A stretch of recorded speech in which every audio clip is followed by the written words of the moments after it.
berkerek panggilan rahayu wonten ing pinastani. Semoga kita bagi masa ibadah di wonten sampun Gusti. Semoga semuanya sak kawis.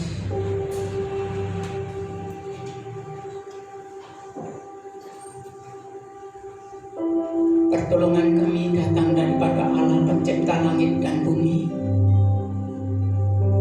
Ialah damai sejahtera melampaui akal budi kita ada di tengah-tengah kita selama kita beribadah. Di dalam nama Tuhan Yesus Kristus. Haleluya.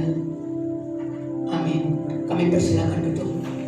Saya akan kepada pemimpin.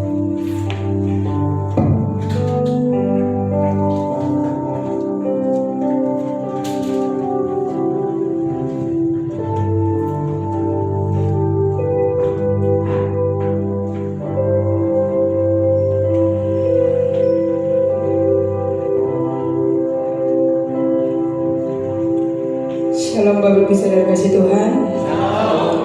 Kita akan mulai ibadah kita pada pagi hari ini. Kita akan datang dalam hadirat Tuhan. Kita bawa sepenuh hati dan pikiran kita. Kita awali dengan satu pujian. Dalamnya kasih Bapa.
kita akan pujikan liku-liku.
Kalau Tuhan izinkan kami menghadapi badai kehidupan,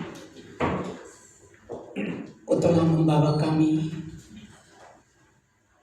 dalam kemenangan karena kuasa-Mu. Kami sungguh mengucapkan syukur. Dan kalau saat ini Tuhan izinkan kami untuk mendengar firman-Mu, Tuhan, biarlah kami tidak menyia-nyiakan kesempatan yang Tuhan anugerahkan kepada kami.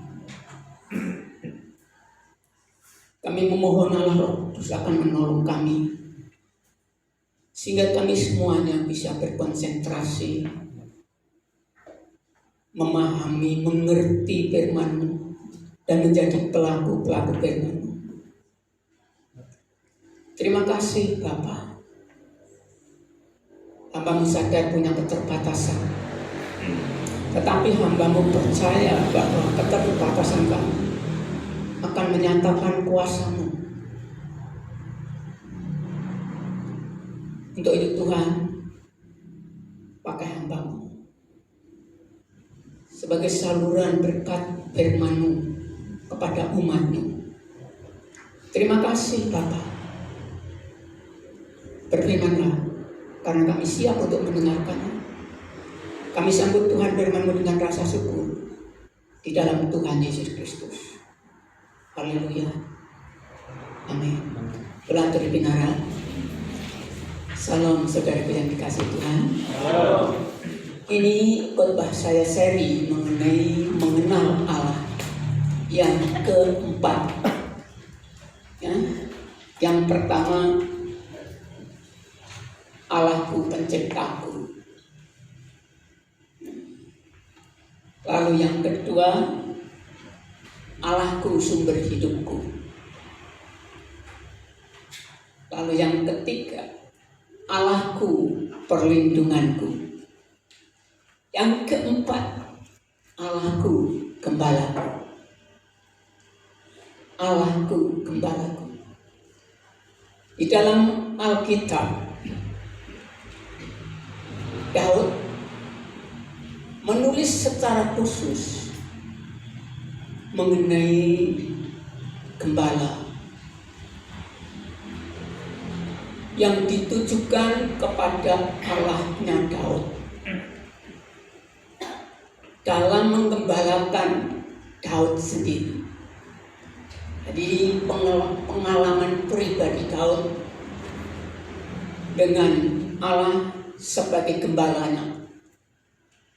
Dan juga Daud menjadi gembala domba yang sebenarnya.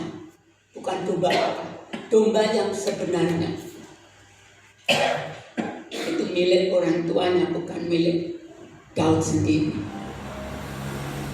Sehingga penulisan Daud di dalam Mazmur pasal 23 bukan hanya populer, bukan hanya ini pujian nyanyian, tetapi mengalir dari kehidupan seorang yang berkenan kepada Allah,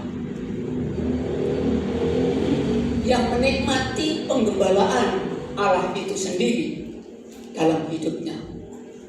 Itu dituangkan dalam Mazmur pasal 23. Nah, El-Amir memberi judul Tuhan Gembalaku yang baik. Aslinya tidak ada seperti itu.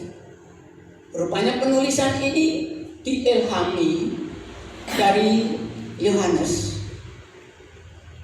pasal 10 ayat 11.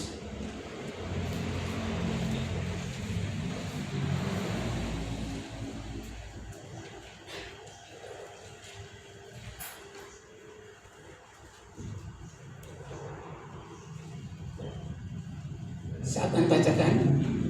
Akulah gembala yang baik. Ya, ini Tuhan Yesus sendiri memproklamirkan dirinya. Akulah gembala yang baik. Gembala yang baik memberikan nyawanya bagi domba-dombanya. Ayat 14. Akulah gembala yang baik. Dan aku mengenal domba-dombaku, dan domba-dombaku mengenal aku. Ayat 15.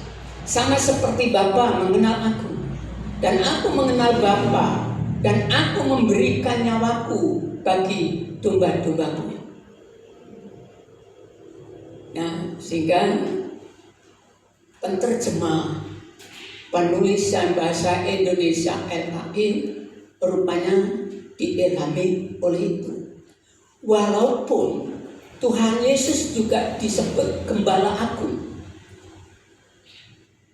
Ibrani pasal 13 ayat 20, dia mengatakan, penulis Ibrani itu, Yesus adalah gembala yang aku. Maka Allah damai sejahtera yang oleh darah perjanjian yang kekal telah membawa kembali dari antara orang mati gembala agung segala domba, yaitu Yesus Tuhan kita. Penulis Ibrani menyebutkan gembala agung. Nah, Petrus juga demikian. 1 Petrus 5 ayat yang keempat. 1 Petrus pasal 5 ayat yang keempat.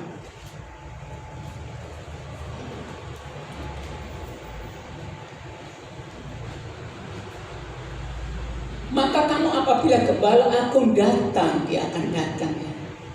Kamu akan menerima mahkota kemuliaan yang tidak dapat lain. Gembala. Saudaraku yang dikasihi Tuhan, kita akan berkonsentrasi Mazmur 23 yang latar belakang penulisannya sudah saya sebutkan. Kita akan melihat tugas gembala yang ada di dalam Mazmur pasal 23. Tuhan adalah gembalaku. Ayat pertama, ini pernyataan iman. Tak kekurangan aku. Artinya gembala ini menjamin kehidupan dombanya. Di Timur Tengah sana, saudaraku yang dikasihi Tuhan, pada waktu Daud menggembalakan, gembala ini hidupnya sangat-sangat tergantung. Domba-domba ini hidupnya sangat tergantung kepada gembala.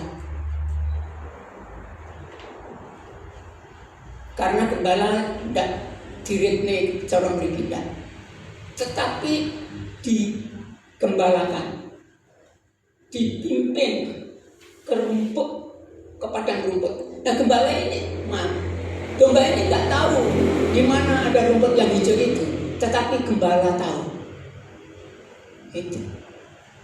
Dan juga hanya bukan menjamin soal makan, minum, tetapi juga menjamin dari bahaya.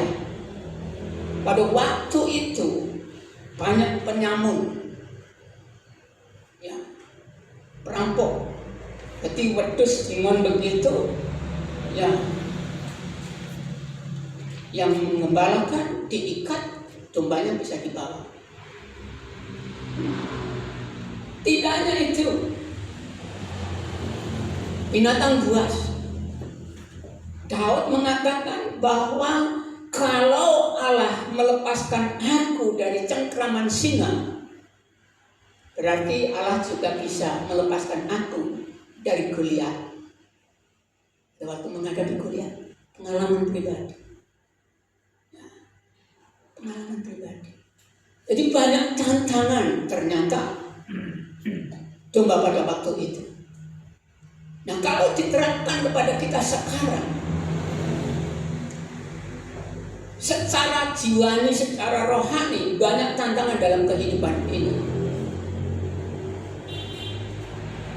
Ya, kemarin kita saksikan bagaimana setan, kuasa gelap merebut kita. bagaimana hawa nafsu daging kita membawa menyeret kita.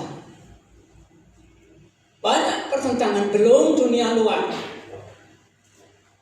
Tuhan katakan bahwa dunia akan membenci kamu. Banyak tantangan. Gembala sangat dibutuhkan oleh domba. Domba-domba Allah sangat membutuhkan penggembalaan Allah itu. Kecuali orang yang ngantuk. Orang ngantuk gak membutuhkan apa-apa.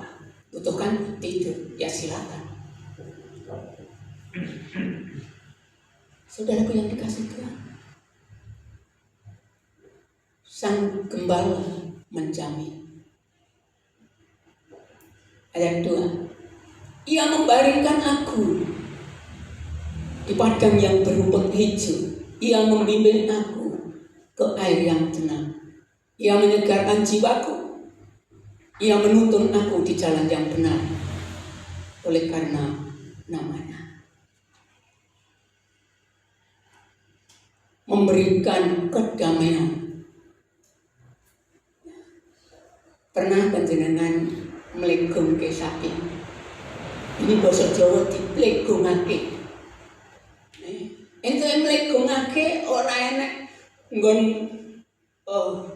padang gurun yang gersang, tapi tak plegungake ana ing rumput yang hijau. Bayangkan ketenangan jiwa.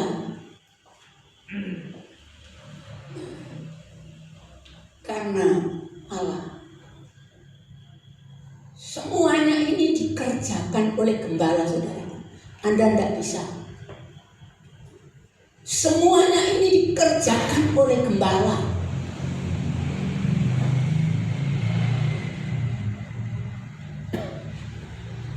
Yang persoalan ini, saudaraku, kalau aku tidak digembalakan oleh gembala aku,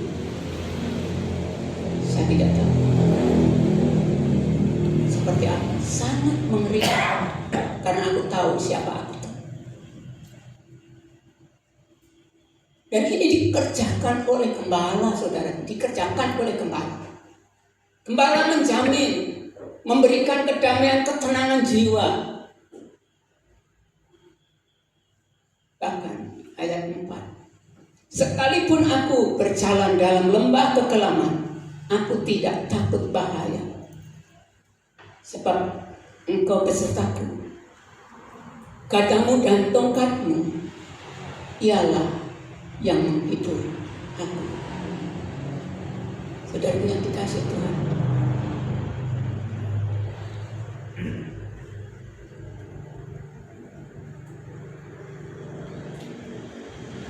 manusia termasuk yang ada di hadapan tidak akan bisa menghindar dengan satu musuh ini, maut. Anda tidak bisa menghindari maut, Anda tidak bisa lari dengan maut. Anda harus hadapi.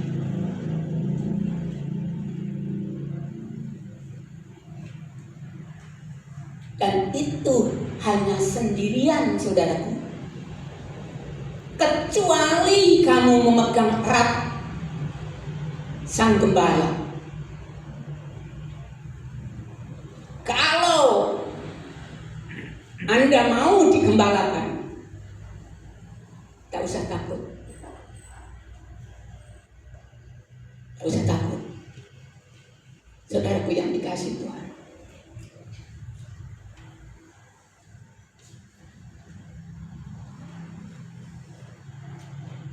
Engkau menjadikan hidangan bagiku di hadapan lawan-lawanku. Ayat 5. Engkau mengurapi kepalaku dengan minyak, pialaku penuh melimpah. Ini konteks budaya Yahudi kuno, di mana kalau ada pesta, ada pemimpin pesta yang diurapi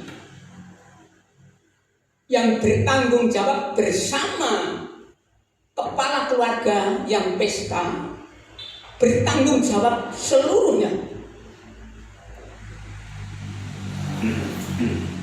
Dan saudara yang dikasih Tuhan, sampai nanti kita pesta perkawinan anak domba Allah, kita ke rumah Bapa di sana, Dia menjamin. Ini jaminan, urapan ini jaminan.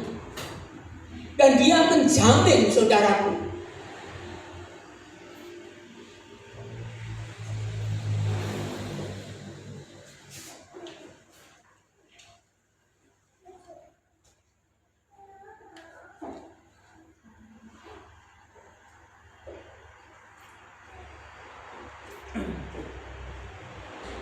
saya akan melanjutkan kalau sudah bisa konsentrasi. Saya tidak mau saudara tidak mengerti firman Tuhan ini. Mengapa? Sekali lagi, Anda tidak bisa menolak maut, Anda tidak bisa menghindari maut. Anda harus hadapikan itu sendiri, kecuali Anda digembalakan oleh gembala agung. Nanti kita tahu. Saya tidak mau saudara hilang di alam maut. Saya tidak mau. Itu sebabnya lebih baik saudara membenci saya asal saudara masuk ke rumah Bapa. Saudara boleh membenci saya, nggak apa-apa. Aku manusia kok. Tetapi hati saya yang tulus menyayangkan saudara.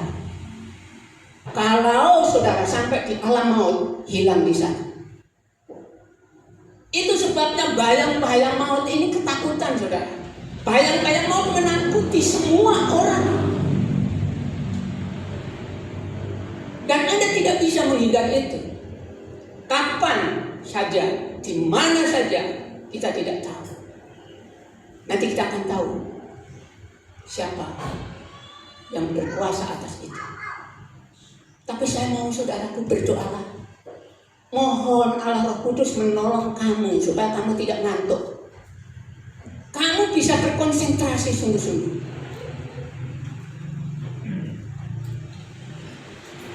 Kekerasan hati Pak Paino penuh dari kasih. Aku seorang hamba Tuhan, bukan bayaran saudara.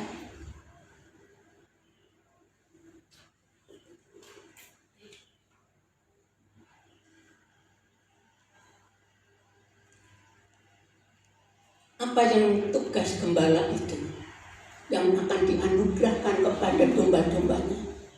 Itu sang gembala agung bertanggung jawab. Konteks budaya Yunani, pesta itu ada orang yang diurapi.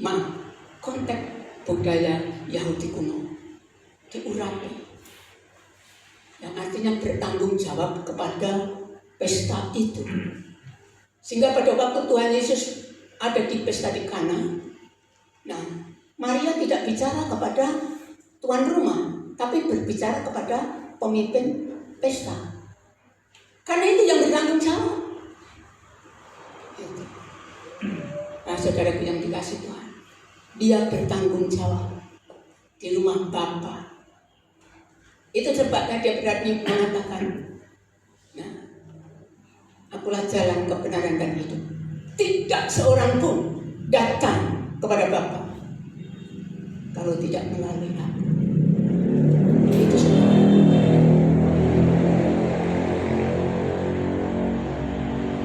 Itu sebabnya dia katakan kebajikan dan kemurahan belaka akan mengiringi aku seumur hidupku, dan aku akan diam dalam rumah Tuhan sepanjang masa. Ini pengalaman Daud, saudara. Lalu saya akan menguraikan kesimpulan daripada menjadikan Yesus, menjadikan Tuhan gembala. Apa gembala agung atau gembala yang baik? Saudara, gembala akan memelihara, membimbing, melindungi, dan bertanggung jawab.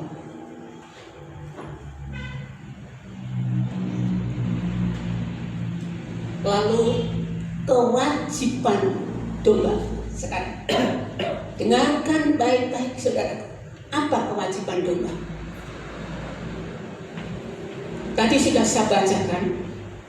Nah,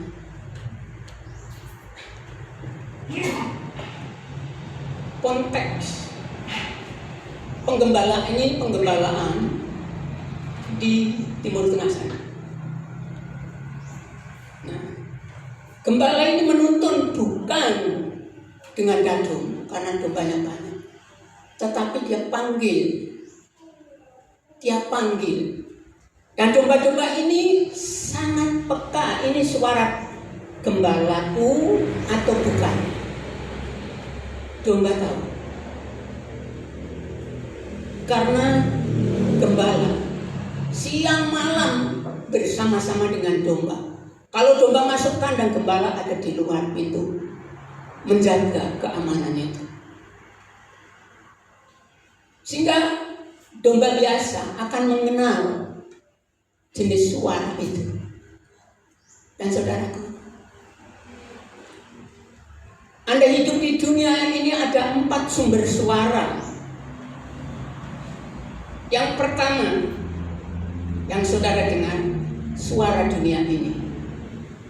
Entah melalui TV, entah melalui orang-orang itu, Anda dengar itu. Suara dunia. Yang kedua, suara diri sendiri. Entah bersuara atau tidak, hati nurani Anda bisa mendengar suara Anda sendiri. Yang ketiga, suara setan.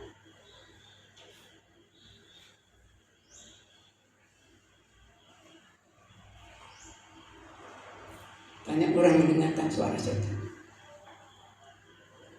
Sangat bertentangan. Suara gembala sekarang ini menyampaikan firman Tuhan kebenaran itu, tetapi suara setan ngantuk.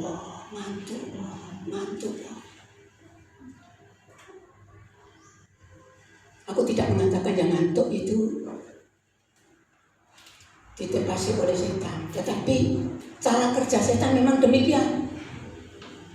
Sehingga nonton gak ngerti apa-apa. Seperti burung gagak itu nyomot firman Tuhan yang saya tabur lalu dicomot, nggak tahu apa-apa ke sini. Angkut bayar po, pedus gembel. Firman Tuhan yang apa? Timur Tengah kono. Saudaraku yang dikasih Tuhan. Suara setan. Lalu yang terakhir, suara Tuhan. Hati-hati. Anda harus mengerti, harus peka terhadap suara Tuhan. Kalau saudara masih bingung, tes dengan Alkitab. Apa yang disampaikan dan kau dengar, sumbernya dari Alkitab. Roh Kudus akan menyampaikan kebenaran itu, menuntun dalam kebenaran itu melalui Alkitab. Saya dipanggil Tuhan dalam suasana saya menyambut panggilan Tuhan sebagai hamba Tuhan secara full. Itu dalam forum MKW. Suasana MKW itulah yang membuat aku menyambutnya. Tidak ada suara apa-apa, tetapi hati nurani saya. Tuhan berfirman, masih takut tidak mau?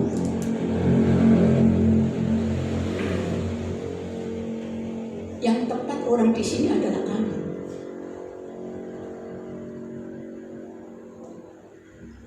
Karena kalau orang lain tidak mau, karena kesulitan itu, aku mau yang seperti itu.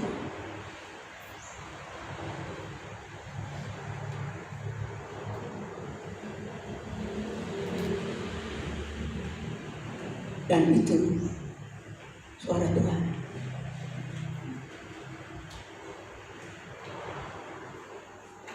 Saudaraku yang dikasih Tuhan, kita harus punya kepekaan. Kita harus banyak membaca firman Tuhan supaya kita bisa tes suara apa. Apakah ini suara hatiku? Apakah ini suara setan? Apakah ini suara dari dunia itu? Yang harus aku ikuti, yang harus aku taati. Hati-hati, ada 4 sumber suara tadi. Harus memiliki kepekaan. Yang kedua, mengikuti dia. Tadi sudah saya bacakan. Yang tahu rumput hijau itu gembala. Dan gembala bukan berjalan di belakang pada waktu itu, tetapi di depan. Karena dia memastikan bahwa jalan ini lawan-lawan musuh-musuh tidak ada. Dia di depan. Dan domba pada waktu itu sudah terbiasa, sudah tahu suara gembalanya ini, dia ikuti. Nah, saudaraku yang dikasih Tuhan,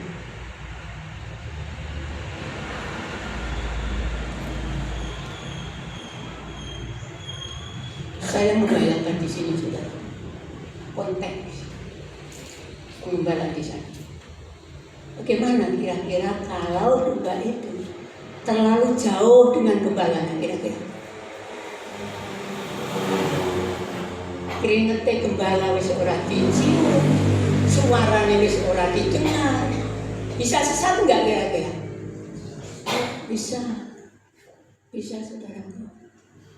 Bisa. Nah, saya akan menerapkan kebenaran ini dalam hidup. Saudaraku yang dikasih Tuhan, mari kita buka Ayub. Ayub pasal 12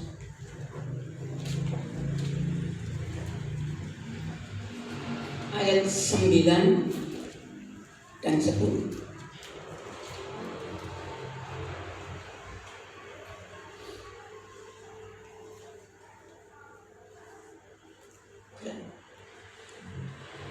Siapa di antara semuanya itu yang tidak tahu bahwa tangan Allah yang melakukan itu? Ayat 10.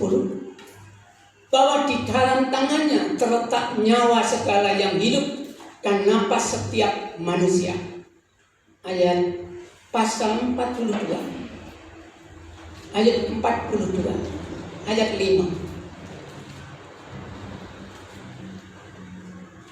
Hanya dari kata orang saja aku mendengar tentang engkau, tetapi sekarang mataku sendiri memandang engkau.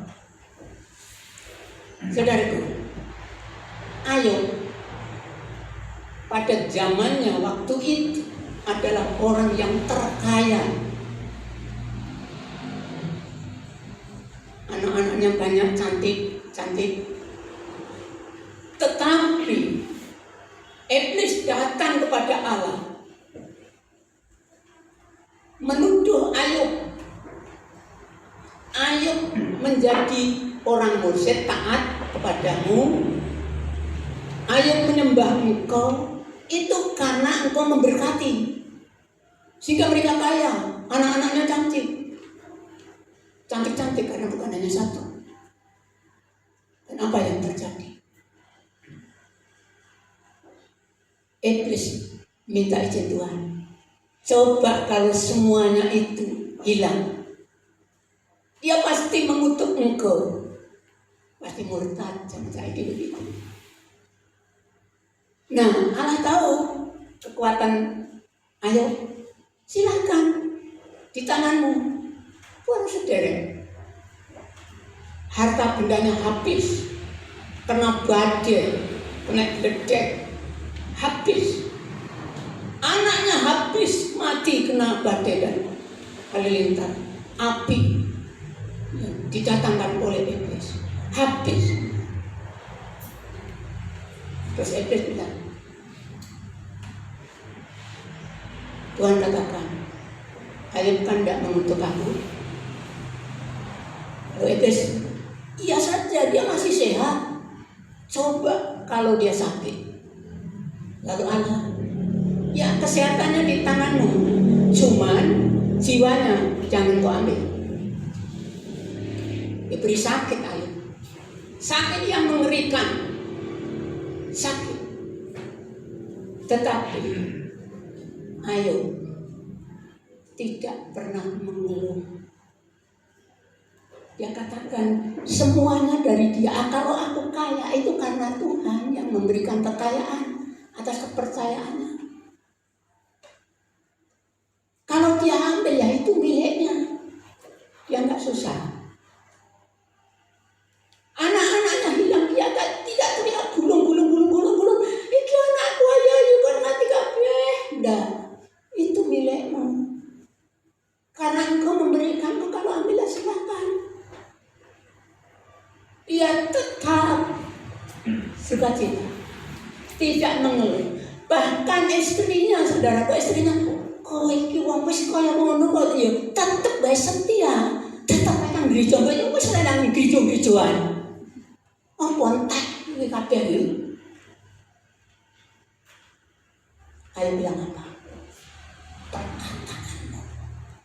Perkataan apa itu? Istrinya pun menggodanya untuk meninggalkan Tuhan. Dia tidak mau. Lalu inilah kata-kata kesimpulannya. Karena dia berfokus kepada Allah, dekat dengan Allah, mengenal Allah dengan benar. Saudara yang dikasih Tuhan, ada dua sisi kehidupan ini, di mana Anda berkonsentrasi nanti nampak. Sisi yang pertama, kehidupan. Kalau Anda berkonsentrasi, berfokus kepada kehidupan ini saja, kehidupan di sini saja, berfokus kepada itu, Anda sulit untuk mengucap syukur, untuk setia.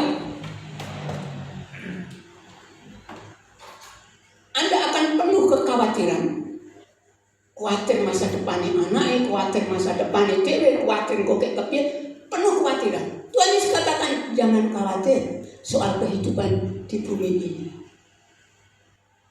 Gembala menjamin. Kalau Anda berfokus, berpusat pikiranmu di dunia kehidupan ini saja, akan terjadi seperti itu. Tetapi kalau saudara berfokus di dunia kematian, Anda tak punya daya, putus asa, lalu berfokus di mana? Berfokus seperti Ayub ayat 12 tadi, coba. Siapa di antara semua itu yang tidak tahu bahwa tangan Allah yang melakukannya? Seizin Allah anaknya mati, seizin Allah dunianya diambil. Tangan Allah kalau Tuhan mengizinkan mau apa? Karena itu miliknya. Terus nyala, terus aja dulu. Oh, di dalam tangannya terletak nyawa segala yang hidup dan napas setiap manusia. Kalau Anda hidup Anda hanya sebenarnya di tangan Dia. Dia bisa saja sekarang ambil Anda untuk meninggalkan kehidupan ini. Bisa. Itu hak mereka. Ayub tidak mau konsentrasi di dunia kematian karena dia tahu, dia mengenal, walau lewat bayang-bayang maut, takut. tidak takut berbahaya. Karena engkau besertaku. Ya lihat, aku melihat dengan mataku. Kau besertaku. Dan pada akhirnya aku akan tinggal di rumah Bapa, di rumah Tuhan sepanjang masa. Saudaraku yang dikasih Tuhan, jangan berkonsentrasi di dunia kehidupan ini. Pikiranmu, konsentrasimu, semuanya energi dihabiskan di situ. Tetapi berpusatlah kepada Allah, Gembalamu yang memiliki kehidupan ini dan kematian itu dan berkuasa atas kematian itu. Ayo, sampai kalimatnya, mataku melihat engkau. Bukan mata jasmani ini, saudaraku, tetapi dia sangat mengenal sekali. Tidak salah mengenal Allah. Jangan terlalu jauh, saudaraku, dengan Gembalamu. Pandang terus, konsentrasi kepada kehidupan Kristus, karakter Kristus, karakter Tuhanmu, konsentrasi di situ. Kalau badai menerpa, kalau Anda konsentrasi di situ, seperti air, engkau yang memberi, engkau yang mengambil. Aku rela. Aku mengucap syukur. Karena itu milikmu telah aku ambil. Saudaraku, sekali lagi, berkonsentrasilah pikiranmu, berpusat kepada pribadi Allah itu. Jangan terlalu jauh. Mulai dino minggu pikiranku berpusat kepada Allah dan firman-Nya. Tapi dino lain berpusat kepada dunia ini, kehidupan di sini. Piye kancane mantul rampung, piye kancane mantul, piye kancane, terus begitu penuh kekhawatiran dan ketakutan. Piye rampung, ranya rampung, piye kembangku, piye, dan terus begitu saja. Kalau konsentrasimu di situ, Anda akan kecewa, ketakutan, kekhawatiran. Pikiranmu pusatkan kepada Sang Gembala, Tuhanmu. Jangan terlalu jauh, saudaraku. Nanti kalau kita terlalu jauh dalam bayang-bayang maut kegelapan, terlepas Anda, mengerikan. Saudara, kenali suaranya, ikuti jalannya, caranya berfokus. Ngerti ya fokus? Pikiranmu aja membodoh, kayak dunia ini lah. Aja nggak kematian lah. Tetapi dalam pribadi yang menguasai bodoh duniawi, yang menguasai kematian, ini orang bijak. Dan Anda sanggup menghadapi badai kehidupan. Karena apa? Mari kita buka, kita akan masuk perjamuan kudus.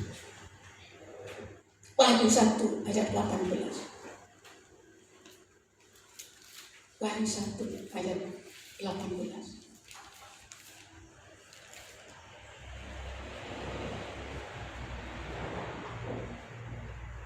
Mungkin dari ayat 17 ya, kontennya supaya tahu. Ketika aku melihat dia, ini melihat Tuhan ya, terus tersungkurlah aku di depan kakinya sama seperti orang yang mati. Tetapi ia meletakkan tangan kanannya di atasku, lalu berkata, jangan takut, aku adalah yang awal dan yang akhir. Ini salah satu nama Tuhan Yesus. Dan yang hidup, ya hidup. Aku telah mati. Aku telah mati, namun lihat aku hidup sampai selama-lamanya. Dan aku memegang segala kunci maut dan kerajaan maut. Inilah pernyataan Tuhan. Saudara yang dikasih Tuhan, kita akan memperingati kematian Tuhan Yesus melalui perjamuan kudus. Kematian Tuhan Yesus adalah salah satu tugas penggembalaannya. Dia sebagai gembala menyerahkan nyawa-nyawanya bagi domba-dombanya. Jangan takut, Anda pasti menghadapi maut. tetapi jangan terlalu jauh. Kalau bisa sak peranggeh, tetap tegang tanganku. Gusti nuntun lampah kula saklan konggen kula bejo. Mengikuti tuntunan Allah di dunia ini dan sampai kekekalan. Baik, yang kedua, kami persilakan. Kita akan masuk perjamuan kudus. Itu ke belakang. Kita akan menyanyikan Gusti nuntun lampah kula. Di dunia ini Tuhan akan menuntun kita karena Dia gembala. Dan di dunia, di kematian kerajaan mau, Dia akan menuntun kita sampai ke rumah Bapa. Sehingga baik yang kedua nanti, coba hayati dengan sungguh-sungguh. Mari kita berdoa. Bapa, kami sungguh mengucapkan syukur. Kalau saat ini Tuhan izinkan kami untuk memperingati kematian Engkau, karena Engkau sebagai gembala harus menyerahkan nyawamu untuk domba-domba. Dan saat ini kami tahu bahwa kunci maut, kunci kerajaan maut ada di tanganmu. Dan Engkau telah berjanji bahwa Engkau akan menuntun kami walau lewat bayang-bayang maut ke rumah Bapa. Kami sungguh mengucapkan syukur. Kami mau menjalankan sakramen Pujian Kudus, perjamuan kudus. Terima kasih Tuhan. Di dalam Tuhan Yesus Kristus kami sudah berdoa. Kami persilakan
bersyukur untuk hadirat-Mu.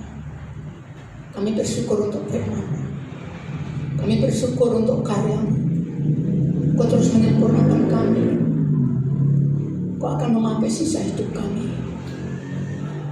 Kami bersyukur Tuhan. Kami menyerahkan sisa hidup kami ke dalam tangan-Mu. Pakai kami sesuai dengan rencana dan kehendak-Mu. Terima kasih Tuhan. Terima kasih.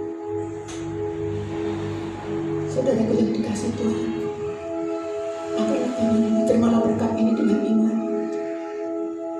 Tolonglah saudaraku. Bapa di surga memberkati engkau dengan damai sejahtera yang melampaui akal budi.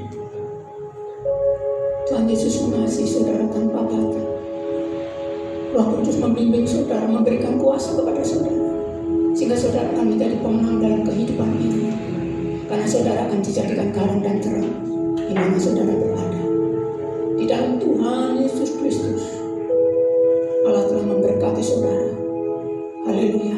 Dan telah diberkati katakan, amin. Bapak terima kasih.